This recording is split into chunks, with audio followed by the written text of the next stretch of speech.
NCP, ছাত্রদল, ছাত্র শিবির মারামারিটা করছে, এতে লাভবান হবে কিন্তু তৃতীয় পক্ষ। আই মিন পতিত আওয়ামী লীগ এবং ভারতের যা সেবা দাস এবং এবং ভারত, ফায়দাটা লুটবে তারা। এখন আরেকটা প্রশ্ন মনে জাগে, এটার ভিতরে পিছনে কলকাঠি নাড়ছে কে, এদের উস্কানিটা দিচ্ছে কে? নিশ্চয়ই পিছন থেকে পতিত লীগের এখানে যারা দোসররা আছে, এরা আয়ের জোরে প্রাধান্য তৈরি করাটা তো সমীচীন না। তাহলে হবে কি, আপনি প্রাধান্য হয়তো কিছুকাল ধরে রাখবেন, কিন্তু মনে মনে ঘৃণা জন্মাবে সাধারণ ছাত্রদের, যেটার প্রতিফলন আমরা জুলাইতে দেখতে পেয়েছি। জুলাইতে সাধারণ ছাত্ররা এত ক্ষেপে গিয়েছিল যে ওই সময়ে ছাত্রলীগদেরকে মহিলাদের হোস্টেল থেকেও ঢাকা ইউনিভার্সিটি বের করে দিয়েছে। বিভিন্ন জায়গা থেকে মহিলা কর্মী এবং নেত্রী, স্থানীয় যারা ছাত্রীরা ছিল, তাদেরকেও বের করে দিয়েছে। তো বেশি রেষারেষি এবং চাপাচাপির ফল কিন্তু ভালো হয় না।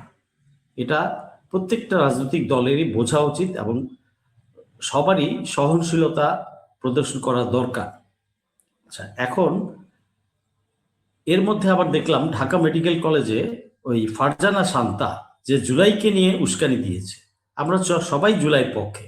এই যে আমার রবি ভাই আছেন বাগেরহাটের, উনিও জুলাইয়ের পক্ষে, ওনাকেও আমি মাঠে দেখেছি শাহবাগে প্রেস ক্লাবে।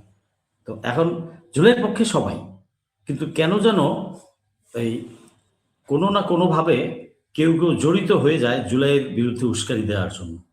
আচ্ছা, আজকে জুলাইটা যদি না হতো, জুলাই যোদ্ধারা যদি না করতো, ছাত্র জনতা, তাহলে আজকে নির্বাচন হতো, আজকে সরকার ফর্ম হতো, হাসিনাই তো থেকে যেত। তো সেই ক্ষেত্রে আমাদের সকলেরই কিন্তু দায়িত্ব রয়েছে এই জুলাইয়ের স্পিরিটটাকে ধারণ করে দেশকে সামনের দিকে এগিয়ে নিয়ে যাওয়ার প্রতিটা দলেরই দায়িত্ব আছে। শুধু যে আজকে বিএনপি সরকারে বলে বিএনপিরই একার দায়িত্ব তা কিন্তু না, প্রতিটা দলেরই দায়িত্ব আছে।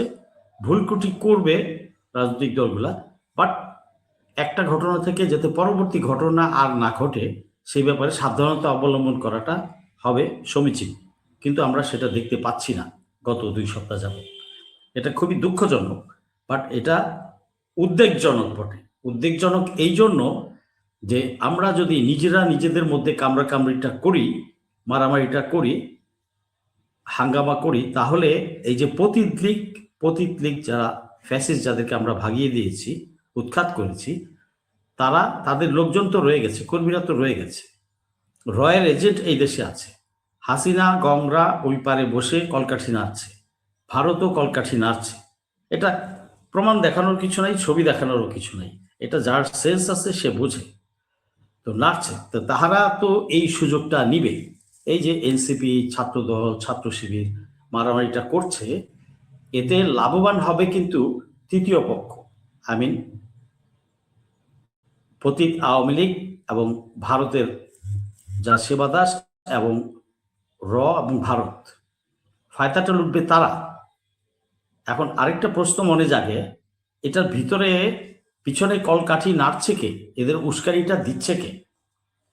নিশ্চয়ই পিছন থেকে পতিত লীগের এখানে যারা দোসররা আছে, এরা ফান্ডিং করছে কিনা সেটাও দেখতে হবে, বুঝতে হবে।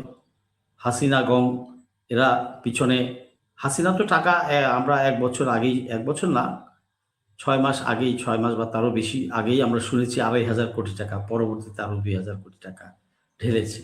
ওই টাকা তো শেষ হয়নি। আর যাদেরকে টাস্কিং দিয়েছে, টাকাগুলো দিয়েছে, তাদের কাজ তো আদায় করে নেবে হাসিনা।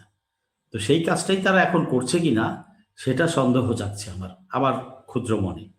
তো এটা, এ ব্যাপারে সচেতন থাকতে হবে। এখানে দলগতভাবে আমরা দোষারোপের রাজনীতিটা ছেড়ে দিয়ে ভালো হয় যদি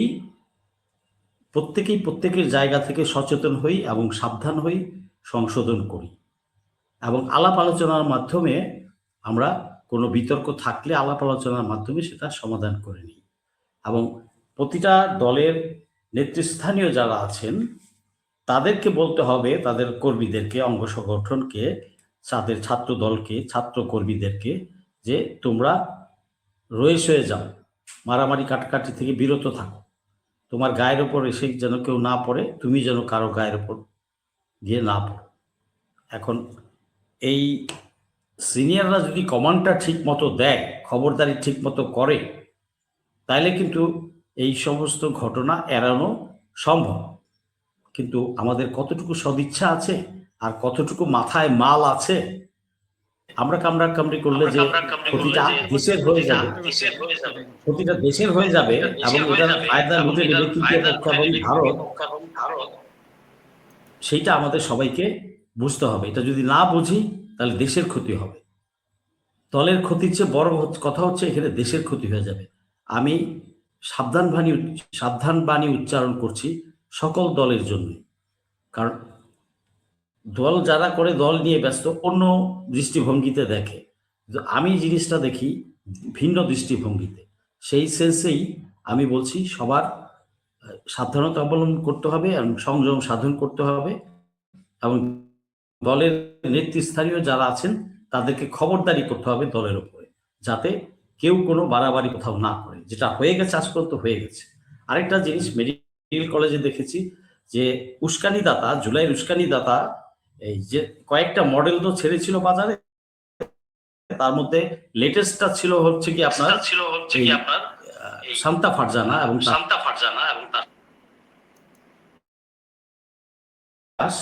তাকে কি ওখানে হত্যা করে, অ্যাটেম্প টু মার্ডার, ওখানে তাকে আহত করেছে। এটা তো বেশি বাড়াবাড়ি হয়ে গেল না? ফারজানা শান্তা এবং তার স্বামীকে যেন ছাড়া না হয়, তাদেরকে পুরোপুরি মামলা দিয়ে জেলে ঢুকানো হয়।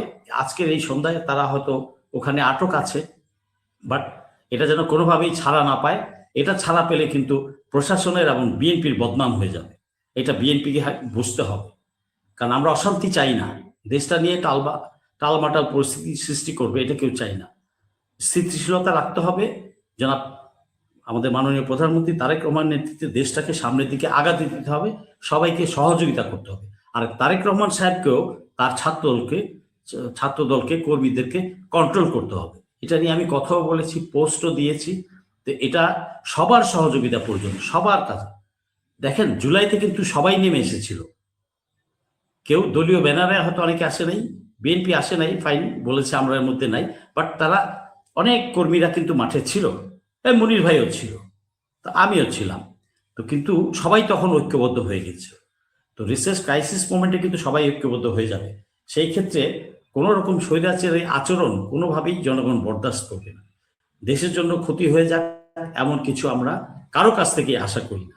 সেই ক্ষেত্রে কিন্তু আবার একটা অস্থিতিশীল পরিস্থিতি তৈরি হওয়ার পরে অবশ্যই কেউ ঘোলা পানিতে মাছ শিকার করতে পারবে না, কারণ আমার দেশের জনগণ এখন যথেষ্ট সচেতন।